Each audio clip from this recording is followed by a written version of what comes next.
खूप वेळ केलास यायला.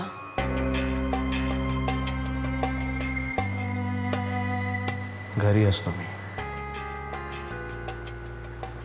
तुझ्या मनात येईल तेव्हा येऊन भेटणं शक्य नाही आहे मला, आणि यापुढे ते जास्तच कठीण होणार आहे. यापुढे भेटणारच नाही असंच म्हणणं आधी. हे बघ सुलेखा, जाऊ दे ना आधी. मी काय तुला अभिमानचा पत्ता शोधून दिला नाही. मग तू कशाला मदत करशील मला? कॉमन सेन्स आहे. सुलेखा, असा कुठलाही विचार मी केलेला नाही. तू कधीच विचार केला नाहीस आधी. तशी परिस्थिती आली तसं वागत गेलंस.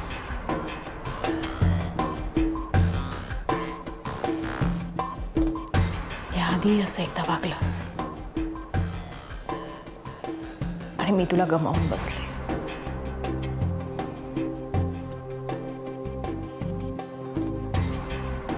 आजही तशीच परिस्थिती.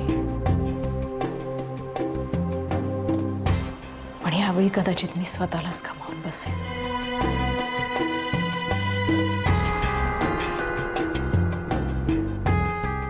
अभिमानला शोधायला बाहेर पडले, पण ज्यासाठी इतकं सगळं केलं तोच मला सोडून जाईल असं वाटलं नव्हतं. सुलेखा, माझ्याकडे दुसरा पर्याय नव्हता. हे का कळत नाहीये तुला? तुझ्याकडे पर्याय नव्हता म्हणून तू घरी गेलास. माझ्याकडे पर्याय नाहीये आधी. पण मी घरी जाऊ शकत नाही. ना माझ्या, ना तुझ्या, ना दीच्या, ना आपल्या. पूनम काकूच्या घरी जायला काय प्रॉब्लेम आहे तुला?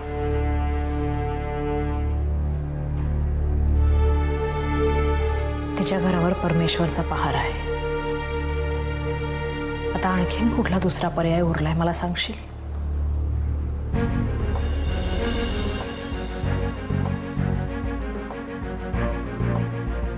आपली साथ अचानक कोणी सोडून गेलं ना की सोय भयानक एकटेपणा येतो ना आधी. तो तुला नाही कळणार.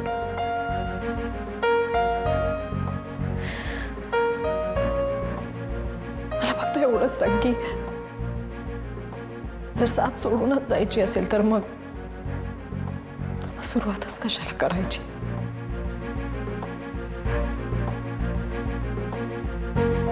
उद्या जर कोणी मला मारून लपून ठेवलं तर काय करणार आहे कोणाला? काय बोलतेस तू सुलेखा?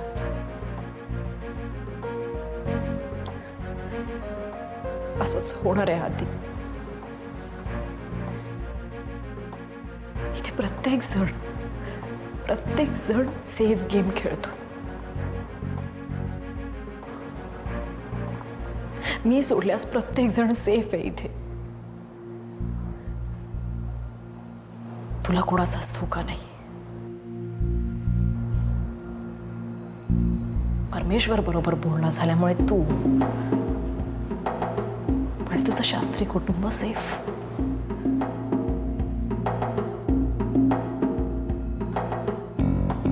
अभिमान पकडला गेला तरी तोही सेफ होईल, कारण त्याच्या मागे त्याचा बाप उभा आहे ना खंबीरपणे.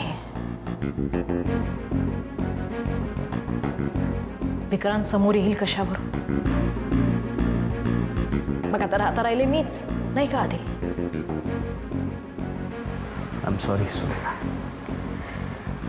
मला तुझी बाजू पटते, पण जाऊ दे ना आधी.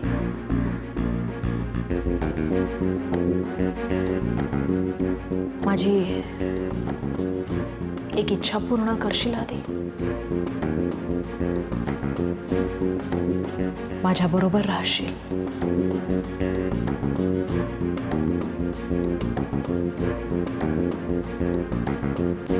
म्हणजे एकत्र राहायला सांगत नाहीये मी, पण निदान त्या परमेश्वरला माझ्यापर्यंत पोचू देऊ नकोस.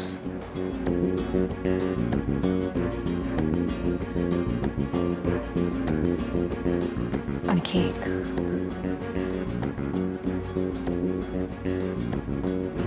जर कधी तुझी आठवण आली, म्हणजे बघ जमलं तर माझ्याशी काही शब्द तरी बोलशील ना?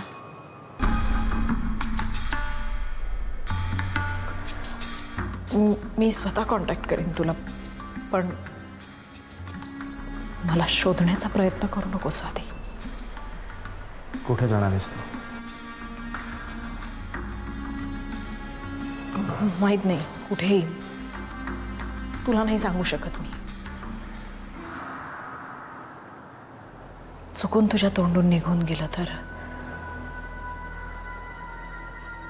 एकाच आयुष्यात दोनदा गिल्टी फील व्हायला नको तुला.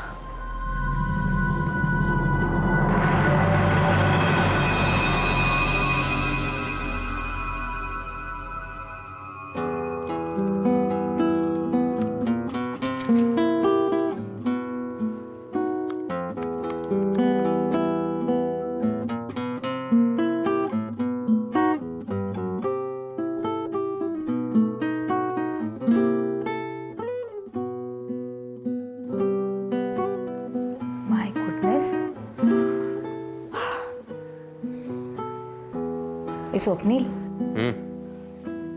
हे बघ ना, इथे काय लिहिलंय? काय लिहिलंय?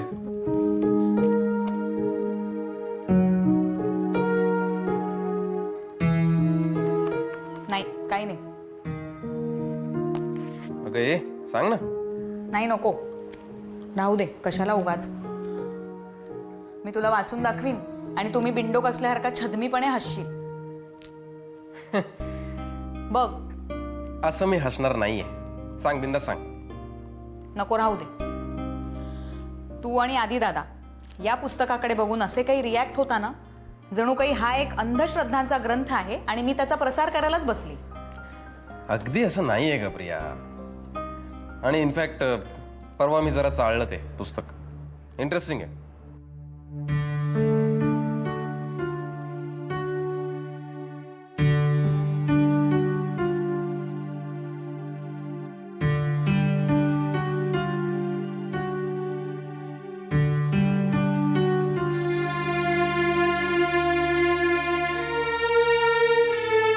काय झालं?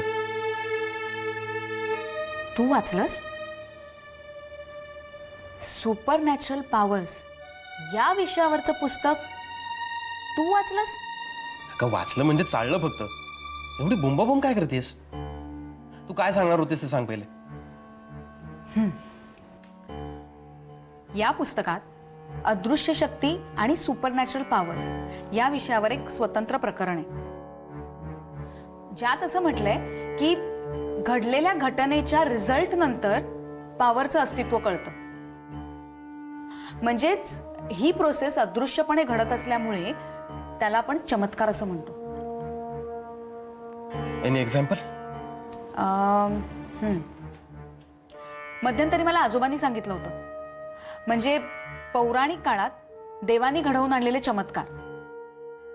हां, मी तुला एक रिसंट उदाहरण देऊ. वाड्यातलं माझ्यावरचं परतवलं गेलेलं गंडांतर.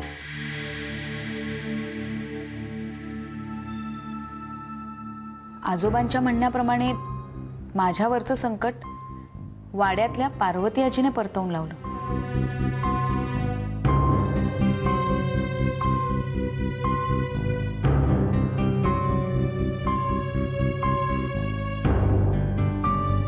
स्वप्नील, काय झालं? काय नाही. काहीतरी नक्की झालंय, नाहीतर तू असा गंभीर वगैरे होणार नाहीस लगेच.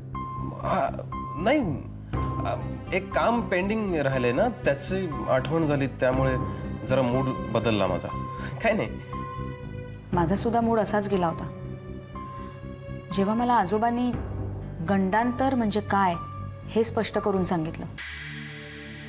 पण इतकी भयंकर घटना आजोबांनी इतकी मामूली करून सांगितली, जणू काही गंडांतर म्हणजे माझ्या जीवाला काही धोका नव्हताच. आणि ते एक स्वप्नच वाटायला लागलं. प्रिया, काय नाही. बरं किती वाजले? 8 वाजले. चल मी पळते, कारण मला ना ड्रॉइंग पेपर्स आणायचे आणि आज मी नाही आणले तर उद्या आपल्याकडची दुकानं बंद असतात. तू येतोयस? नाही, तुझा. Okay, bye. प्रिया, 1 मिनिट.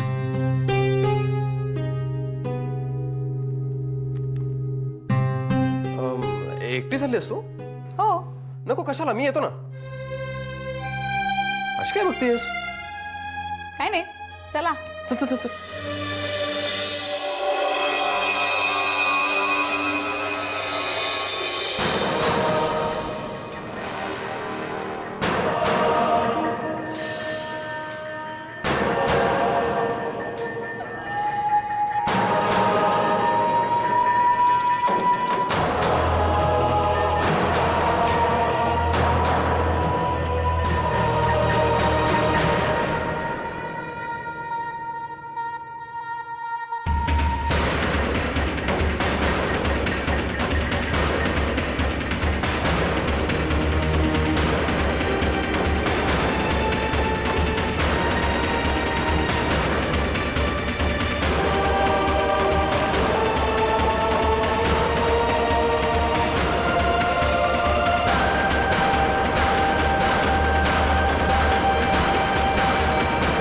बाळशास्त्रींचा खून ज्या दिवशी झाला तो दिवस तुला आठवतोय?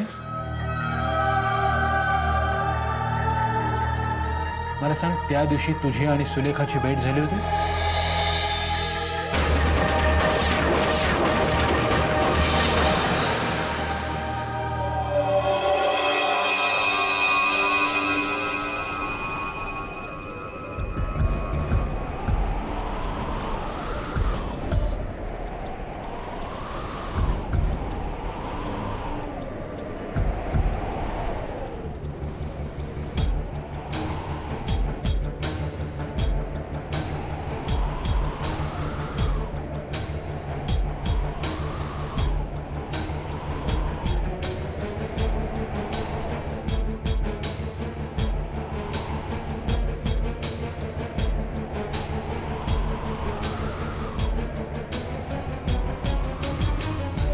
अभिमानचा ताबा घ्यायला गेले आणि मला नक्की काय झालं? मी ताबा घेऊ शकले, पण नंतर डोळ्यासमोर फक्त भूतकाळ होता. माझ्यासमोर अभिमान आणि माझ्यामधल्या सगळ्या घटना दिसत होत्या. आणि त्यानंतर मी फक्त बोलत गेले आणि पण तेव्हा नक्की मी काय बोलले? नक्की काय बोलले हे मलाच आठवत नाहीये. पहिल्यांदा कोणीतरी तिसऱ्या व्यक्तीने माझ्या मनावर ताबा मिळवला आणि मी काहीच करू शकले नाही. वाड्यात सुद्धा तेच झालं. प्रिया माझ्या समोर असूनही मी तिला मारू शकले नाही. त्या खोलीत साधं पाऊलही ठेवू शकले नाही मी. एका बाजूला एक शक्ती माझ्या प्रयत्नांना, माझ्या शक्तीला निष्प्रभ ठरवते, तर दुसऱ्या बाजूला आधीकडून कळतंय की परमेश्वर मला पकडण्यासाठी नवा डाव रचतोय आणि आधीला पकडून ठेवायला अभिमानचा पत्ता शोधावा. तर तिथेही डॉक्टर जोशी आहेतच. सगळ्या बाजूनी गळचिपी सुरू झालीये माझी. सगळ्या बाजूनी कोणीतरी कोंडी करायचा प्रयत्न करतोय माझा. माझ्यातली इंदुमती मी गमावून तर बसणार नाही ना? नाही तसं झालं तर नाही तसं झालं तर सगळं संपेल. यातल्या प्रत्येकाला धडा शिकवायचा आहे मला. पण माझ्यातलं बळच संपल्यासारखं झालं. प्रत्येक पावलावर आता भीती वाटते. मला माझ्यातल्या इंदुमतीला परत आणायचंय, कुठल्याही परिस्थितीत.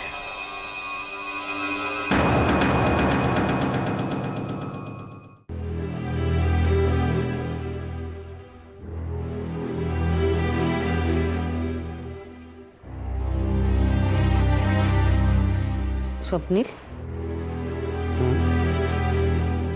अरे उशीर झाला, झोपायचं नाही का? झोपतो ना.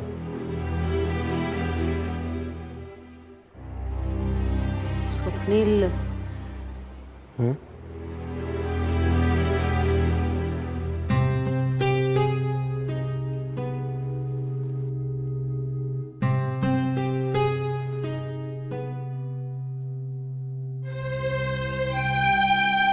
का रे, अजून राग गेला नाही का? कसला राग? मी ओरडले तुला म्हणून रागवलास ना माझ्यावर? काय म्हणताय काकू? अहो, मला राग आलाच नाही तर काकू, या पुस्तकात मी एवढा गुंतलोय ना की मला कळलंच नाही. म्हणजे अलीकडे ही प्रिया सुद्धा सतत या पुस्तकात डोकं खुपसून बसलेली असते. तुलाही ते एवढं महत्वाचं वाटतंय का? काय आहे एवढं त्याच्यात? काकू, हे पुस्तक म्हणजे एक वेगळंच जग आहे आणि हे वाचता वाचता आपण त्या जगाशी रिलेट करू शकतो. या पुस्तकामध्ये अशा काही गोष्टी आहेत की त्या वाचताना आपण त्यात एवढे गुंतत जातो, आपल्याला आजूबाजूचं भानच राहत नाही. पहा ना, मी हे चाळायला म्हणून घेतलं पुस्तक, तास होत आला आता. तुम्ही केव्हा आलात मला कळलं सुद्धा नाही. काकू, पण प्रिया ग्रेट आहे. ती नुसतंच हे पुस्तक वाचत नाहीये, त्यातल्या गोष्टींचा ती अभ्यास पण करते. म्हणजे she is like Eklavya, you no.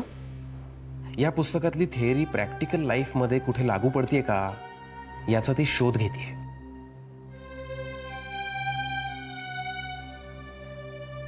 Swapnil, ती नेमकं काय शोधते रे? काकू, या पुस्तकाच्या आधारे ती काही गोष्टींचा संदर्भ लावायचा प्रयत्न करते. प्रथमेशचं वागणं, शुभ्राला होणारे इंट्युशन्स, प्रियावर वाड्यामध्ये जे संकट आलं होतं, किंवा अशा अनेक गोष्टी. मी सुद्धा पहिल्यांदा या पुस्तकामध्ये काय असेल असंच म्हणलं होतं.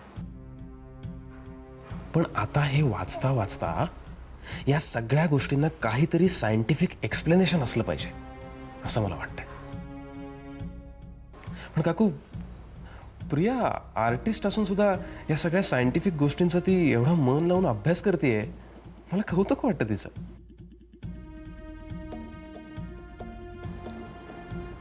ती आहेच खूप अभ्यासू. मी हे म्हणते याचं आश्चर्य वाटेल तुला कदाचित, पण खरंच अरे, एखाद्या गोष्टीचा ध्यास घेतला ना तिने की ती अगदी त्याच्या मुळापर्यंत जाऊन पोचतेच. प्रिया या पुस्तकाच्या आधारे काही अंदाज बांधते आणि तिच्या या अंदाजांना काही सायंटिफिक बेस देता येतोय का याचा अभ्यास मी करतोय काकू. तिच्या बरोबर आजोबा आणि काका आहेतच, पण आता मीही तिला सपोर्ट करायचं ठरवलंय काकू.